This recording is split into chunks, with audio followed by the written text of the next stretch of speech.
Magandang araw mga kaibigan. Pag-usapan natin ngayon itong post ni former Agriculture Secretary Manny Piñol, posted 1 hour ago. Sabi niya, Maharlika Investment Corporation lends Aussie Mining Company 4.5 billion to dig our copper and gold. A classic example of ginisa sa sariling mantika. Okay, so explain ko lang ha. Itong kasunduan ng Maharlika Investment Corporation magpautang ng 4.5 billion sa mining company. Dalawang company ang na-involved. Una, yung makilala mining company na nakabase sa Pilipinas. Kailang itong makilala mining company, meron siyang mother company. Ito yung Celsius Resources Ltd na nakabase sa Australia. So basically, ang pinautang ng Maharlika Investment Corporation, itong mother company. Kaya agree ako dito sa punto de vista ni Secretary Piñol na pinautangan natin ng isang Australian mining company. Kasi ang mga foreigner, hindi sila pwedeng magmina sa Pilipinas. So, meron silang affiliate na tinatawag. May company dito sa Pilipinas na tinatawag Makilala Mining Company. Yun ang pinautangan natin ng 4.5 billion pesos. Na huhukayin nila ang ating ginto at copper dito po sa area ng Kalinga, sa Cordillera. Kaya ang punto ni Secretary Piñol is, sarili nating lupa, atin yung natural resources, tapos pautangin mo yung mining company na Australian base, tayo ang nagpautang, tapos sila ang maghukay sa ating mga ginto at copper. Ano ba yun?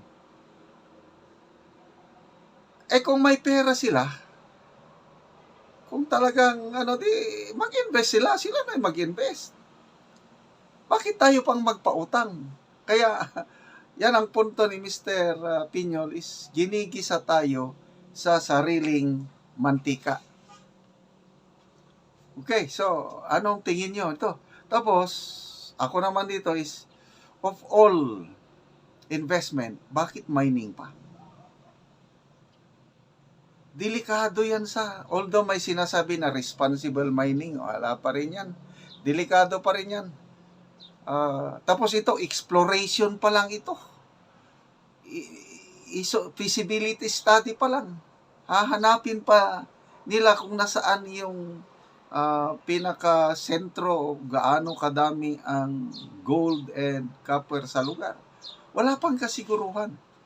So, paano tayo makakasigurado na yung pera natin yan, hindi tayo malulugi. Plus, very destructive ang mining. Bakit hindi na lang sa renewable energy o sa infrastructure?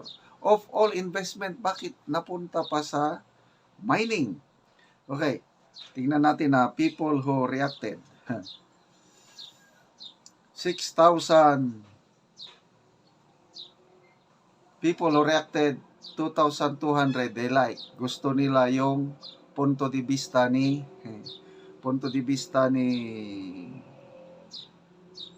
Secretary Piñol. 2,000 din umiiyak, nalulungkot sa pangyayari. And then 1,100 tumatawa. I don't know kung sinong tinatawanan, si Secretary Piñol ba o yung Maharlika Investment Fund Corporation. Okay, comments.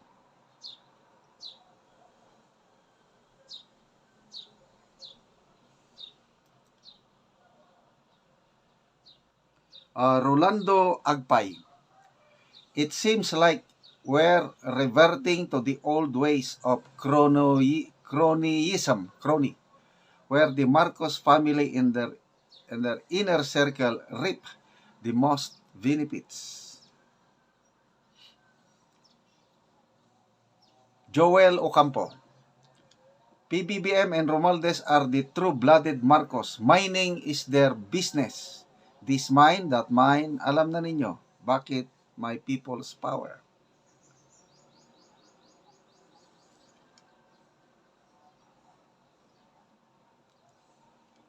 Christine Joyce. This admin is supposed to protect our natural resources. But it seems that they are here to leave us dry and barren. Mga walang puso. Yun din ang aking Delikado po ang mining. Darwin Binando.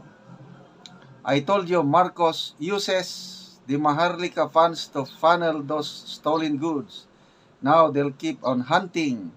Worst, they gave the Australian Mining Corporation, aside from existing Aussie Mining, which are in operations a very long time ago. Manong Romel. I think this administration is leading to the worst administration ever of this country while I'm living. Grace Rimpos. At ang labas, mag-file bankruptcy. Goodbye money. I'm sure that the money of PhilHealth. Anyway, nakakalungkot po.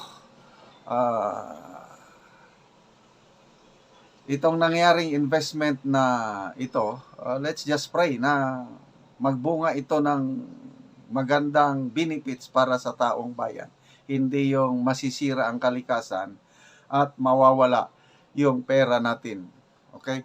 So, salamat sa inyong panonood palagi sa ating mga videos, mga kaibigan.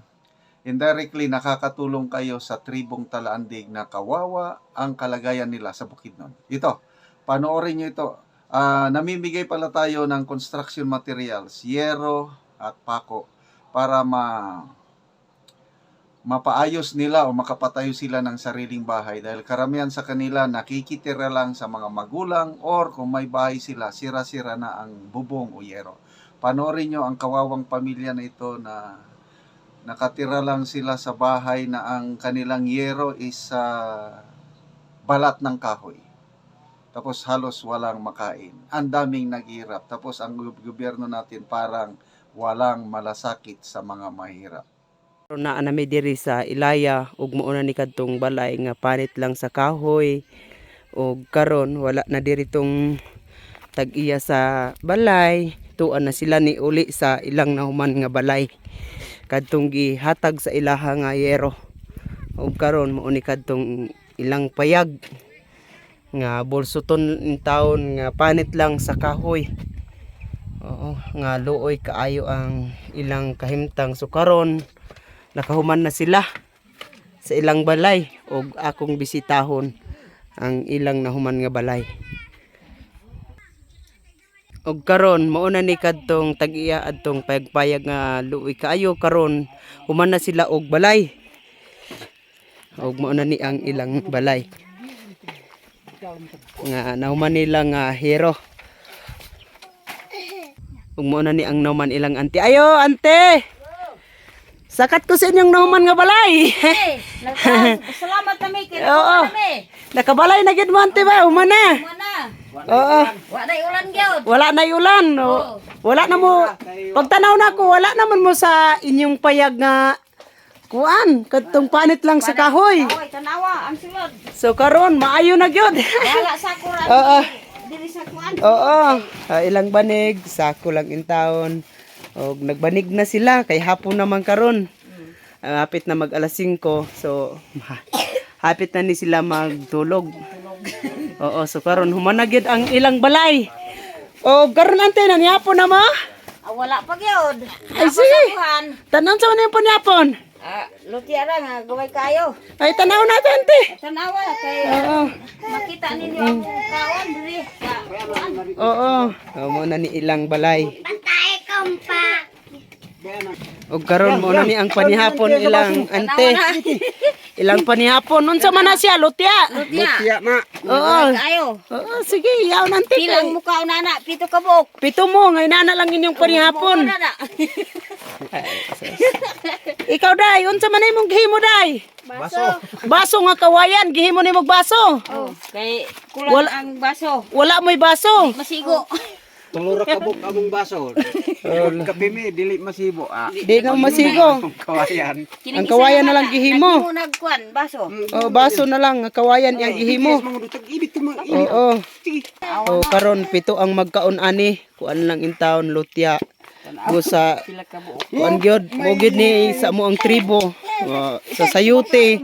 Kung naa mi makitaan nga sayute. Nakalung. Kami sa una ang among panihapon, kuan lang gyud. Paniud to sayute nga linungag. So Baso sa bata. ang ilang baso kawayan. Naanay tubig. Lisod gyud mi, busa nagpasalamat mi sa nagtabang sa among tribo nga sa among kalisod adunay mga tawo nga naluoy sa amo.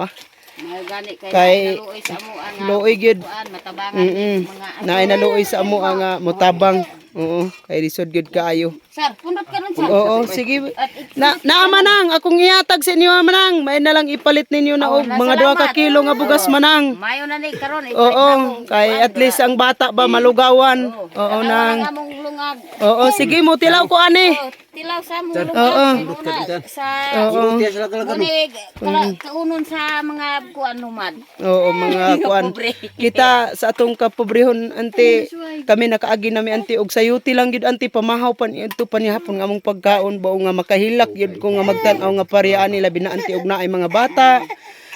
Salamat mi sa nagatan-aw sa video nga ang inyong kaluoy in town sa mo salamat gyud kaayo. Salamat. Nga inaani pito sila nga magkaon mo podyot lang ang mga bata. Ilang plato duha kabuok. So salamat kaayo gyud sa nagatan-aw sa video og labi na sa Ginoo nga adunay gihikap nga mga tawo nga maluoy sa sama namo sa among